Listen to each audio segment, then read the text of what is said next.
उत्तर प्रदेश के पीलीभीत में सीएम योगी आदित्यनाथ के पीछे तैनात कमांडो अचानक लड़खड़ाकर गिरा। यह उस वक्त हुआ जब सीएम एक सभा को संबोधित कर रहे थे, फिर कमांडो को रिप्लेस किया गया। ऐसा क्यों हुआ, उसकी हालत कैसी है, इसके बारे में फिलहाल कोई जानकारी सामने अभी तक नहीं आ पाई है। तस्वीर आपके सामने, ढेर सारी ऐसी जानकारी को जानने के लिए आप अपने परिवार के साथ जरूर बने रहिएगा।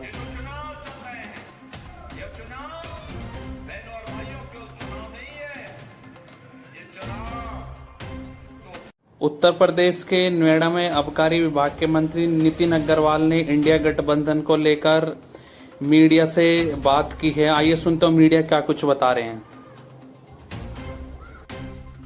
कि आज इंडी गठबंधन ने जो रामलीला मैदान में अभी कुछ दिन 2 दिन पहले जो एक रैली करी थी, उस रैली की सच्चाई क्या थी, इस सच्चाई को जनता के बीच में पहुंचाना आवश्यक था, जरूरी था।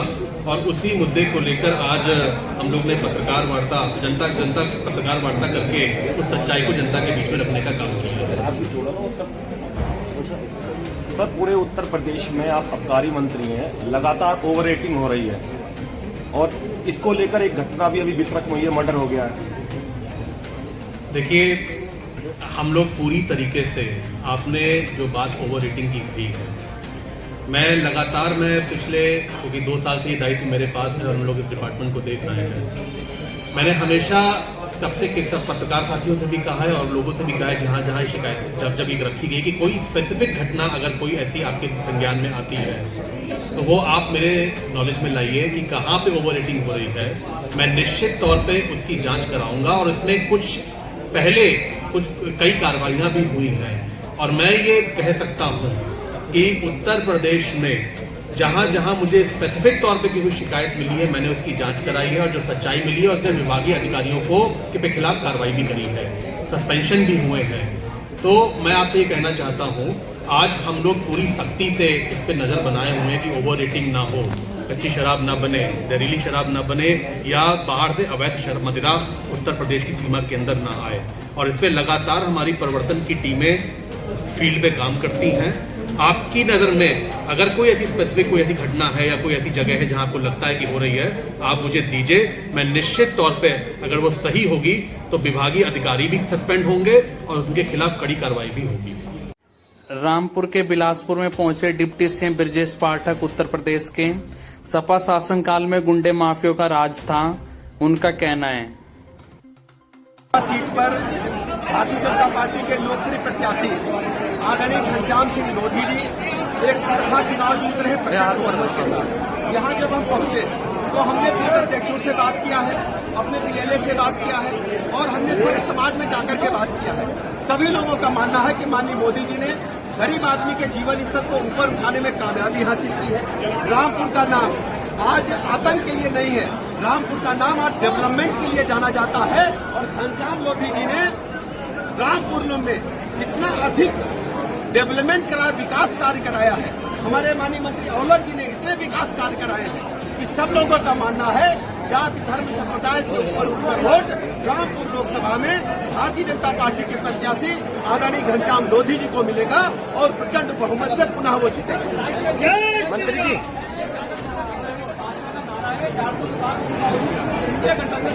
समाजवादी पार्टी 0 सीट पाने वाली है, उनको कैंडिडेट ढूंढने नहीं मिल रहे हैं, रोज वो कैंडिडेट बदल रहे हैं, वो उनके पास कोई नीति नहीं है, कोई एजेंडा नहीं है।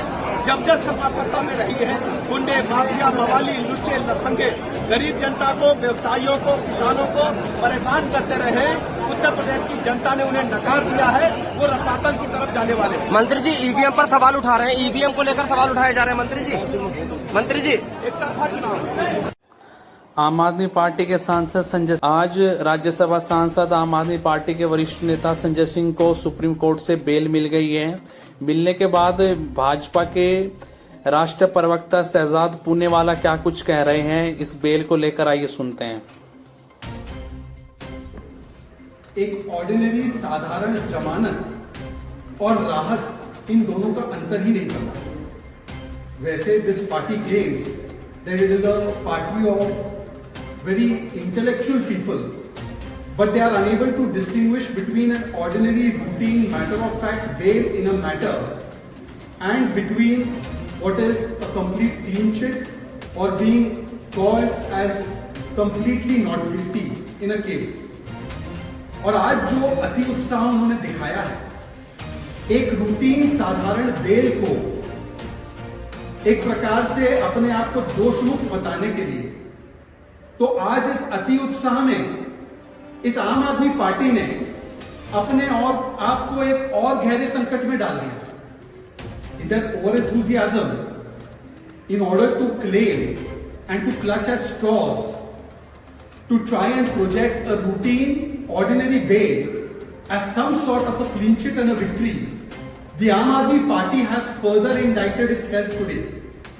और मुझे ये समझाने दीजिए, पहले तो ये बेल तब मिली है जब ईडी ने इस बेल को अपोज नहीं किया. This bail has been granted when ED, as you can see from the proceedings, has not opposed the bail of Sanjay Singh.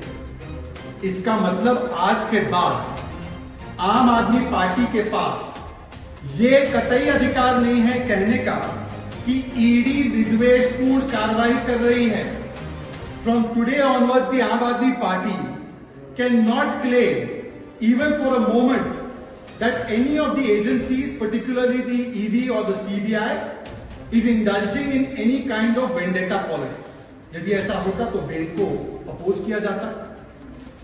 तो आज एक बात तो स्पष्ट है कि आम आदमी पार्टी का एक तर्क या कुतर्क में कहूं कि ईडी विंडिक्टिव कार्रवाई कर रही है, वो खारिज हो गया.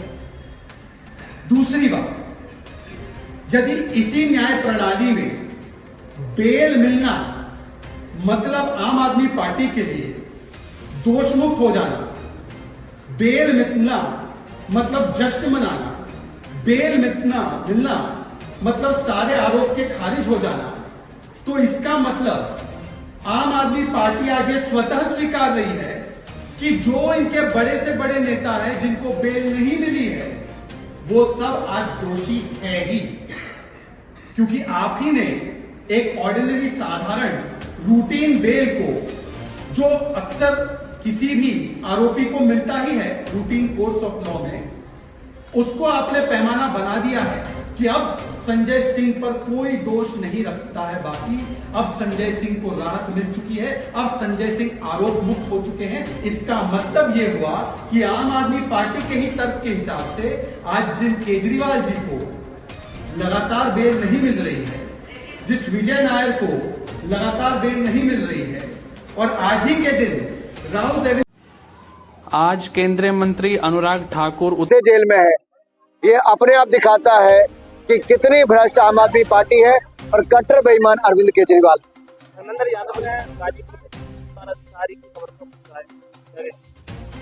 राजनीति में कोई कितना गिर जाता है कि डॉन माफिया के लिए भी वो अपनी आवाज को मुखर करते हैं, लेकिन जिस डॉन माफियों के कारण सैकड़ों लोगों की जानें गई, कई बहनों ने अपने सुहाग खोए, उनके घर तो कभी नहीं गए. एक मंच वो भी होता था कि जब उत्तर प्रदेश के मुख्यमंत्री स्वर्गीय मुलायम सिंह यादव जी रैली करने के लिए मंच पर आते थे और ये डॉन माफिया के लोग अपने पालतू कुत्तों के साथ हेलो करवाते थे. अब देखिए वो दिन थे, वो अब चले गए. वो डॉन माफिया थे, वो चले गए. वो यहाँ पर दंगे होते थे, वो भी चले गए. और मैं कहूँगा ये डॉन माफिया राज का अंत हुआ है और आगे खुशहाली, समृद्धि, संपन्नता, उसके बहुत अवसर बने. फारूक अब्दुल्ला जी से मैं इतना ही कहूँगा, आप भगवान अल्लाह आपको लंबी उम्र दे, लेकिन आप भ्रष्टाचार और ना करें. आपने तो खिलाड़ियों के पैसे नहीं छोड़े. क्रिकेट संघ में जो पैसा बीसीसीआई से आया था, आप और आपके साथियों ने उसको भी गोल कर दिया. मेरा अनुरोध इतना ही है, संविधान की रक्षा हम खुद करते हैं और संविधान बनाने वाले को जितना अपमानित इस गठबंधन दल के कांग्रेस पार्टी ने किया था वो सब जानते हैं. बाबा साहब अंबेडकर को प्रताड़ित किया, अपमानित किया और उनको मजबूर किया राजनीति छोड़ने के लिए. लेकिन जब नरेंद्र मोदी जी की सरकार आई, तब मोदी सरकार ने पंचतीर्थ बनाए.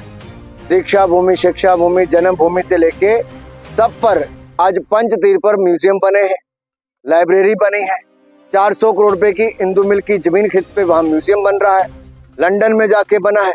ये कांग्रेस कभी ना कर पाती, हमने किया है। और मैं राहुल जी को और बाकियों को इतना ही याद करवाना चाहता हूँ, बाबा साहब अम्बेडकर को भारत रत्न भी मिला तो गैर कांग्रेसी सरकार में मिला, प्रणब मुखर्जी को भी भारत रत्न मिला तो गैर कांग्रेसी सरकार में मिला। कांग्रेस ने तो केवल एक ही परिवार को भारत रत्न देने का काम किया है। भाई हमें ऐसे नेता चाहिए ही नहीं, ये खुद न्योता भेज रही है मीडिया के माध्यम से। लेकिन मैं आपको फिर कहना चाहता हूँ, ये कट्टर झूठे और कट्टर बेईमान है, जो बेईमानी और भ्रष्टाचार के गंभीर आरोपों से ध्यान भटकाने के लिए ऐसी बातें पहले भी कहते रहते थे, ऐसी बातें अब भी कह रहे हैं।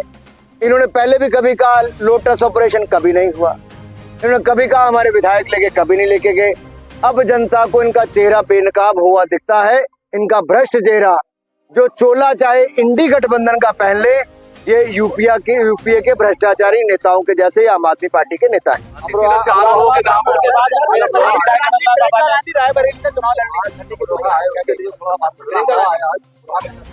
अमरोहा में सब एकजुट होकर लड़ रहे हैं, बड़ी ताकत के साथ लड़ रहे हैं, और फिर एक बार चौधरी कंवर सिंह तंवर को सांसद और मोदी जी को प्रधानमंत्री बनाने के लिए।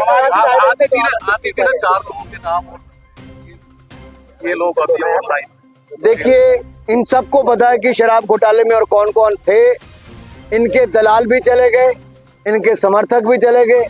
शराब घोटाले में किंग पिन कट्टर बेईमान अरविंद केजरीवाल भी जेल में चले गए। आतिशी जी पहले हैट्रिक लगी थी, 3 थे। अरविंद केजरीवाल जी को बहुत दर्द था कि पिछली होली पे बाहर थे, आज इस होली पे चारों इकट्ठे थे।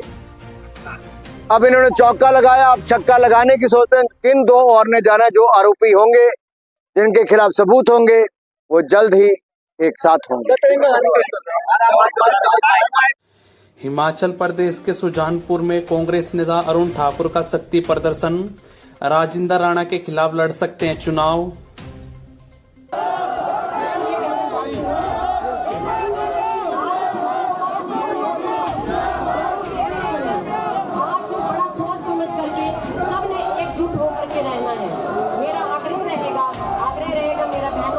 मेरा आग्रह रहेगा उन भाइयों से कि एक एक 2-2, 4-4, 6-6 गांव सारे लोग अपने आसपास के संभालें और ये सीट जो है लोकसभा की भी और विधानसभा की भी जिता करके सुक्खू भाई जी की झोली में डालो।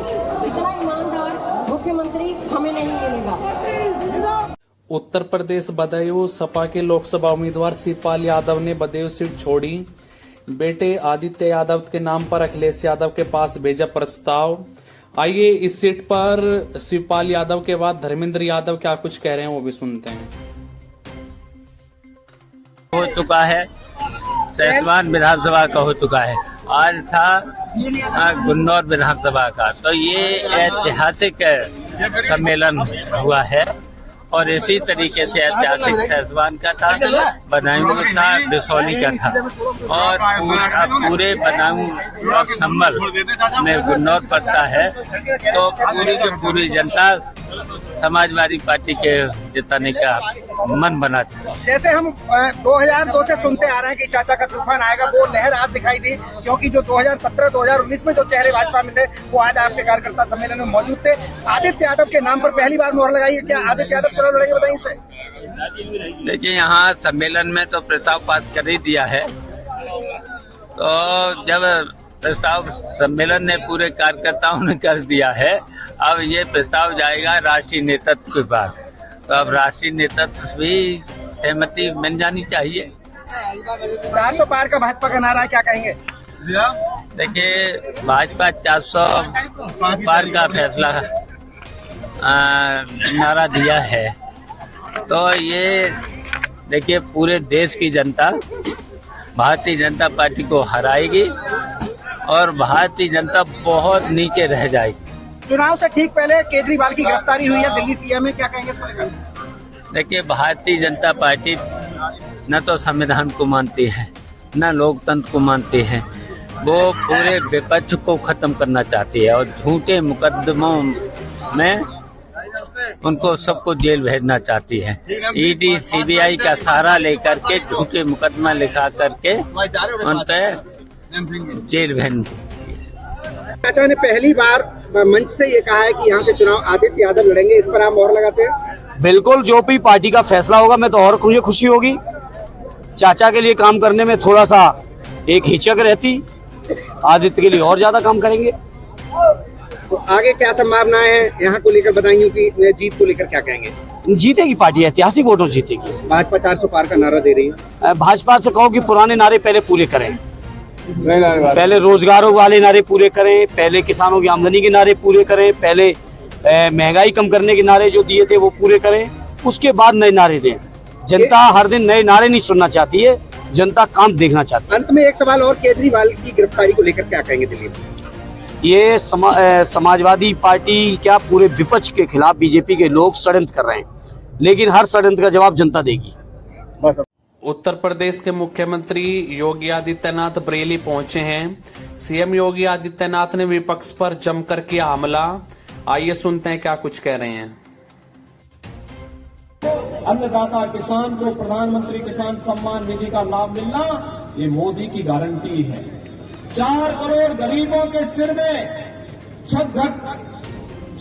को ढकने के लिए छत उपलब्ध हो जाना, प्रधानमंत्री आवास योजना में 4 करोड़ ऐसे गरीबों का आवास मिलना, ये मोदी जी की गारंटी है। 10 करोड़ गरीब परिवारों को उज्ज्वला योजना में रसोई गैस का कनेक्शन भी फ्री में मिल जाना, ये मोदी की गारंटी है। 12 करोड़ परिवारों को यानी 60 करोड़ लोगों को देश के अंदर 5 लाख रुपए की स्वास्थ्य बीमा का कवर मिल जाना, ये मोदी की गारंटी है। अयोध्या में 500 वर्षों का इंतजार समाप्त करके रामलला का फिर से विराजमान होना, ये मोदी जी की गारंटी है। देश के अंदर 80 करोड़ लोगों को फ्री में राशन की सुविधा का सौगात मिल जाना, यही मोदी जी की गारंटी है। और मोदी जी की इसी गारंटी के साथ आज हम सब आपके बीच में यहां पर उपस्थित हुए हैं कि मोदी जी ने सुरक्षा भी दी है तो देश को समृद्धि की नई ऊंचाइयों पर भी पहुंचाया है। मोदी जी ने नौजवानों को आजीविका दी है तो आपकी आस्था का सम्मान भी किया है। नहीं तो पिछली सरकारें क्या करती थी, कर्फ्यू लगाती थी और कांवड़ यात्रा में बैन लगाती थी। हमने कहा कर्फ्यू तो नहीं लगेगा लेकिन कांवड़ यात्रा जरूर चलेगी। बहनों और भाइयों, ये परिवर्तन है, यही परिवर्तन है, यही फर्क है। वे कर्फ्यू लगाते थे, हम लोग कांवड़ यात्रा लेकर के चलते हैं। वे माफिया और अपराधियों को प्रश्रय देकर के बमबाजी करवाते थे, हमने कहा माफिया और अपराधियों को उनकी जगह भेजेंगे, लेकिन हर बम के साथ कांवड़ यात्रा को ले जाने के लिए पूरी सुरक्षा भी उपलब्ध करवाएंगे। बहनों भाइयों, हर एक क्षेत्र में आज जो परिवर्तन देश के अंदर और प्रदेश के अंदर देखने को मिला है, यह मोमेंटम बना रहे हैं क्योंकि मोदी जी ने अमृत काल का एक संकल्प हम सबको दिया है, विकसित भारत का। विकसित भारत, विकसित भारत का मतलब, विकसित भारत का मतलब जिस भारत में हर व्यक्ति के चेहरे पर खुशहाली हो, हर नौजवान के हाथ में रोजगार हो, हर अन्नदाता किसान के खेत में पानी हो, हर व्यापारी को सुरक्षा और व्यापार की पूरी स्वतंत्रता हो। इस प्रकार के विकसित भारत के लिए जो दुनिया में ग्लोबल लीडर के रूप में दुनिया को नेतृत्व देने वाला हो, उस विकसित भारत के लिए तीसरी बार मोदी जी को फिर से अवसर दिए जाने की आवश्यकता है। और बहनों और भाइयों, इसमें आपकी सबसे बड़ी भूमिका है क्योंकि तीसरे चरण में चुनाव होना है। स्वाभाविक रूप से तब तक कुछ गर्मी बढ़ी भी होगी, तो उन स्थितियों में गर्मी और बरसात की परवाह किए बगैर, बिना किसी परवाह किए बगैर एक ही लक्ष्य होना चाहिए और एक ही हट होना चाहिए कि हर हाल में पहले हम मतदान करेंगे, मतदान के लिए लोगों को प्रेरित करेंगे, भारी संख्या में मतदान के लिए लोगों को मतदान स्थल पर ले जाने की व्यवस्था करेंगे और इसमें प्रबुद्ध जनों की सबसे बड़ी भूमिका होनी है। प्रबुद्ध जन आम जन को जागरूक करने में बड़ी भूमिका का निर्वहन करेंगे। कोई अधिवक्ता होगा, कोई चिकित्सक होगा, कोई शिक्षक होगा, कोई व्यापार जगत से जुड़ा होगा, कोई उद्यम से जुड़ा होगा, कोई सीए होगा, कोई सामाजिक संगठनों को लीड कर रहा होगा। जीवन के अलग अलग क्षेत्र में लोगों की अपनी भूमिका है और अपने अपने क्षेत्र के उन लोगों को जागरूक करके मतदान और लोकतंत्र के प्रति जागरूक करते हुए अपने वोट की कीमत को बताते हुए हम सबको मतदान करने के लिए तैयार करने के लिए और मोदी जी को तीसरे कार्यकाल के लिए कि विकसित भारत के लिए मोदी जी आवश्यक है, विकसित भारत के लिए विकसित उत्तर प्रदेश आवश्यक है और विकसित उत्तर प्रदेश के लिए विकसित बरेली भी आवश्यक है। विकसित बरेली के लिए भारतीय जनता पार्टी आवश्यक है और भारतीय जनता पार्टी के लिए भारतीय जनता पार्टी ने यहां पर श्री छत्रपाल गंगवार जी को अपना प्रत्याशी बनाया है। बहनों और भाइयों, आपने एक लंबे समय तक श्री संतोष गंगवार जी का नेतृत्व देखा है। संतोष जी के नेतृत्व में एक लंबे समय तक बरेली ने भी, उत्तर प्रदेश ने भी, देश ने भी विभिन्न कार्यों को आगे बढ़ाने में मदद की। उनका नेतृत्व, यशस्वी नेतृत्व मिला, उनका आशीर्वाद लगातार यहां के कार्यकर्ताओं को मिला है, आगे भी मिलेगा, इसमें कोई संदेह नहीं। पार्टी की एक व्यवस्था है और उस पार्टी की व्यवस्था के अंतर्गत श्री संतोष गंगवार जी आज हमारे बीच में है। मैं इस अवसर पर उनका हृदय से अभिनंदन करता हूं, स्वागत करता हूं। और उन्होंने अपना आशीर्वाद अभी भारतीय जनता पार्टी को दिया है, श्री छत्रपाल गंगवार को दिया है, श्री धर्मेंद्र कश्यप को दिया है। फिर उनका आशीर्वाद इन दोनों प्रत्याशियों को प्रदेश में भारतीय जनता पार्टी के अन्य प्रत्याशियों को भी प्राप्त हो रहा है। और इसीलिए मैं आप सबसे अपील करने के लिए आया हूं कि भारतीय जनता पार्टी ने दो प्रत्याशी आपके बीच में दिए हैं। एक प्रत्याशी के लिए बहुत कठिन होता है, चुनाव के दौरान घर घर जाकर के, गांव गांव जाकर के बहुत कठिन होता है। और इसलिए मेरी आपसे अपील होगी कि बरेली लोकसभा सीट में आप सभी मोदी जी के प्रतिनिधि के रूप में छत्रपाल गंगवार बनकर के और आंवला लोकसभा सीट में मोदी जी का प्रतिनिधि और धर्मेंद्र कश्यप बनकर के घर घर जाकर के कमल निशान के लिए मतदान करने के लिए जनता को तैयार करें। क्या आप लोग तैयार करेंगे? मोदी जी को तीसरे कार्यकाल के लिए अपना आशीर्वाद देंगे? सभी लोग सहमत हैं? सभी लोग सहमत हैं? यह आशीर्वाद मिलेगा। अभी आज चुनावी सभाएं भी कुछ दिनों के बाद प्रारंभ होने जा रही है। पहले दूसरे चरण के प्रचार के साथ ही तीसरे चरण में हम लोग यहां भी आने वाले हैं। और इसीलिए मैं आपके पास आया हूं आपसे कहने के लिए कि एक पूरा बरेली जनपद माननीय श्री संतोष गंगवार जी के नेतृत्व में भारतीय जनता पार्टी के इन दोनों प्रत्याशियों को कमल चुनाव चिन्ह पर विजयी बनाने के लिए आप सबके आशीर्वाद का भी आकांक्षी है। और आप सब अपने अपने क्षेत्र में भारतीय जनता पार्टी के लिए अलग अलग टोली बना करके विजयी बनाने के लिए कार्य करेंगे। इस विश्वास के साथ आप सभी लोग अगर भारतीय जनता पार्टी के प्रत्याशियों को अपना आशीर्वाद दे रहे हैं तो मेरे साथ बोलेंगे, भारत माता की, भारत माता की, भारत माता की, जय श्री राम, जय जय श्री राम। योगी जी को जय श्री राम। उत्तर प्रदेश के कन्नौज में पूर्व मुख्यमंत्री अखिलेश यादव ने प्रेस कॉन्फ्रेंस की है। कार्यकर्ता सम्मेलन के बाद मीडिया से बात की है। आइए सुनते हैं अखिलेश यादव क्या कुछ कह रहे हैं। संजय सिंह को सुप्रीम कोर्ट से राहत मिल गई है। सुप्रीम कोर्ट ने उन्हें फौरन जमानत दे दी है और उनको जेल से रिहाई की जो प्रक्रिया वो भी शुरू हो जाएगी। मैं धन्यवाद देता हूँ और मुझे उम्मीद है कि सुप्रीम कोर्ट और इस देश का न्यायालय धीमे धीमे सभी को जेल से बाहर कर देगा और जीत आखिरी में सत्य की होगी। सर, लोकसभा चुनाव में समाजवादी पार्टी की क्या रणनीति है? क्या एनडीए से निपट पाएगी स्थिति है? ये जो दुर्व्यवहार का ब्रह्मांड रिकॉर्ड बनाया है भारतीय जनता पार्टी ने, झूठ बोलने का ब्रह्मांड रिकॉर्ड बनाया, इसका जवाब जनता देने जा रही है इस बार। मुख्यमंत्री योगी ने कहा कि पिछली सरकारें दंगा करवाती थी और गुंडे सुरक्षित थे, लेकिन इस बार गुंडे असुरक्षित। जो मुख्यमंत्री अपने मुकदमे वापस लेता हो, उससे बड़ा कौन हो सकता है? जो मुख्यमंत्री पर अपने मुकदमे वापस लगने का आरोप हो, लगाने का आरोप हो, वापस लेने का, कोई नहीं जानता क्या? कौन नहीं जानता कि उन्होंने अपने मुकदमे वापस लिए? क्या कभी कोई ऐसा मुख्यमंत्री बना हुआ जिसने अपने मुकदमे वापस लिए हों? और फिर माफिया की सूची जारी क्यों नहीं करते हैं?